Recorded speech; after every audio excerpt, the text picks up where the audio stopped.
Hey Hillary, happy birthday. I just wanted to give you something to celebrate. Wow, Lola, this is such a beautiful gift. Well, I know how much you like gourmet chocolate. Where did you find this kind of gift in England? I can't tell you. It's a secret. No, really. I'd like to know where I could shop for presents for my friends and stuff. Okay, well, I went to Mimsy's Whimsies. Where? Mimsy's Whimsies. Huh?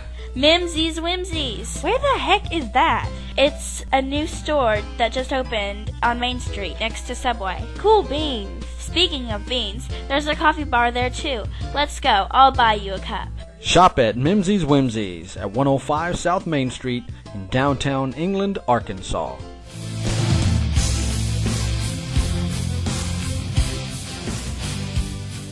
Coach, going into the break, I mentioned we would have a discussion with the coach who is currently the owner of the best winning percentage in conference for England the past 50 years, and that is none other than Coach Mike Morrison. Did you even realize that? No, being 3-4, having a 3-4 conference record no, not in a million years. Well, you know, we saw a team last night, Ryzen, which is just rich in tradition as far as their winning tradition, so to speak. And over the past 50-plus years, England has a combined record in conference of 97 wins and 211 losses. That's right at 31%. Some of the predecessors, the pre-Coach Gibbs era, was 45 wins, 75 losses. Coach Gibb, 45 wins, 93 losses. Coach Garner, he was 0-6 in conference play. Coach Stewart was 1-12. Coach West, 4-20. Coach Emery, 2-5. And then here comes Coach Morrison, who is 3-4 in conference play.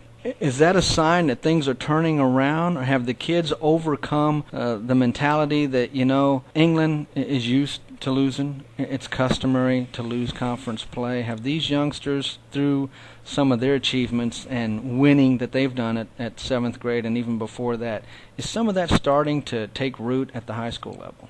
I hope so. You know, when I came in last year, like I had mentioned earlier, we had a lot of individualism, a lot of finger pointing, a lot of folks that didn't want to step up and take the blame for something that went wrong. If I'm the quarterback and you're the running back, I pitch you the ball, hit you right in the hands, you drop it, and it was the quarterback's fault. That's the stuff we're trying to get away from. Stability takes care of that. Tradition takes care of that. Instilling a bond, a family bond amongst these kids helps that, where everybody takes blame. You know, it's not just one person anymore. Everybody, coaching staff takes blame. The players take blame. Everybody is a group.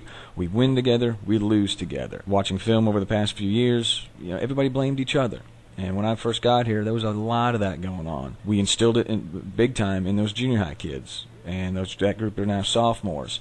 And they actually do a super job of coming together as a group, as a class. I mean, that's one group that will not blame anybody but themselves. The older kids, we're still trying to work on them. You know, they've been ingrained for so long, and they have done what they've done for so long, and no one's ever stepped up and taken care of it. But you can slowly see them. You know, at halftime last night, you could see it. You know, they started taking blame for themselves instead of pointing fingers. It's going to take time, but I think that you know, over a period of years, it'll gel together and it'll work. You take a team like Ryzen, tons of tradition, but I mean they've built it from the ground up. You know, there was a time when they were not a good football team, you know, and they got to where they needed to be.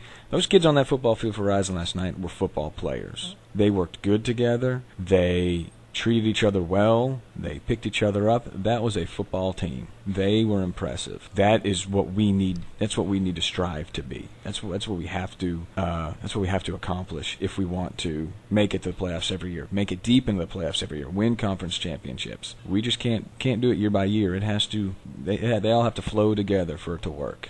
What can the community do to help spin this tradition into a more positive mode? And, you know, with a 3-4 conference record last year, I mean, things are on an uptick. What can the community do to ensure these youngsters know that they are being supported by the community, not just their classmates?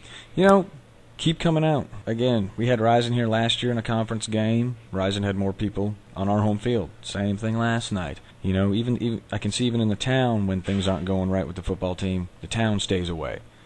Ryzen could be 0-10, and they would still pack that side because they support their kids, they support their staff, they support their town.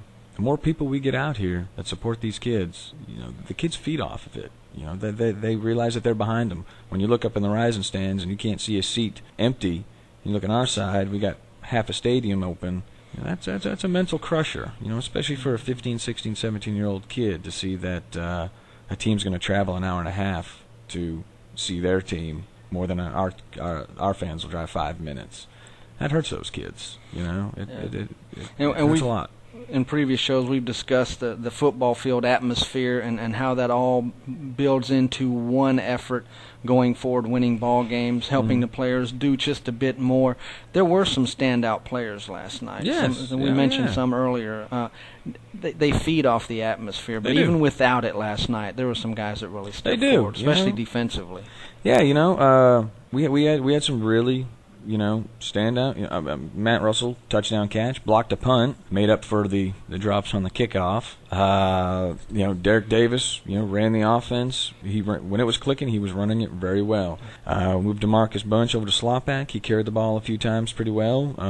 There are a couple things that we need to work on with him as far as changing over to that position. But I think in the long run it'll work out. Defensively, Ryan Reed had 10 tackles. Josh Anderson had 6. Trey Horton had 6 tackles. So there were some positives. We had some kids step up and do a good job. We need to open up the passing game. We're not going to be able to run the ball. We're not going to be able to pound the ball every time. We have to open up the passing game so we can go back to the run. Right now we don't have much of a passing game. We're not getting the quarterback the time to get the ball off. The routes are there. We've got the receivers. We know that. We've got the athletes. We just have to get the ball into our playmakers' hands. Well, you mentioned moving some players around, putting Bunch in the slot, getting him a chance to carry the ball some. It appears his ankle is healthy. What about the injury status for the rest of the team? Tell you the truth, the only other thing we had last night was T.J. Goins, who we have to get the ball more. We have to open up those traps. We have to open up those dives. We had a bruised shoulder. He was out for less than 60 seconds. Was right back in the next play. And that was a second half win. And that was in the second half when he could have packed it in. Coach, my shoulder's hurt. That's it. He came out for one play because he had to. Went right back in the next play. That was a big leadership moment right there. Good to see that. Definitely, we need TJ on the field. Absolutely. Yes, we do. He's one of the keys to the team doing well, and he is. We have to get the ball in his hands. You got a fullback his size that can run, punish exactly. And we have to get the push up front. The line's got to bow their necks, move their feet, and open up those holes for them.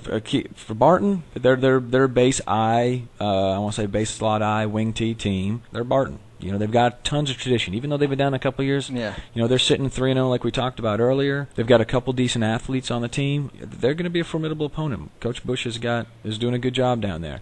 We need to get the ball in space. We need to open it up. We need to make our blocks. If we can get the offense to click like it did on those drives last night, we should have a heck of a ball game. If we shut down like we did last night, it may be a long night because I tell you what, it's conference and no one's going to back off in conference. Well, Coach, I thank you for taking time to be with us today, and best of luck versus Barton.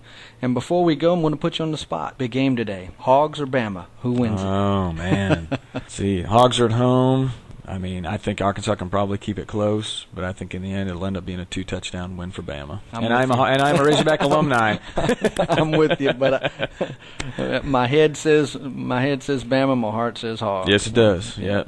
Again, Coach, thanks very much. Thank you very much.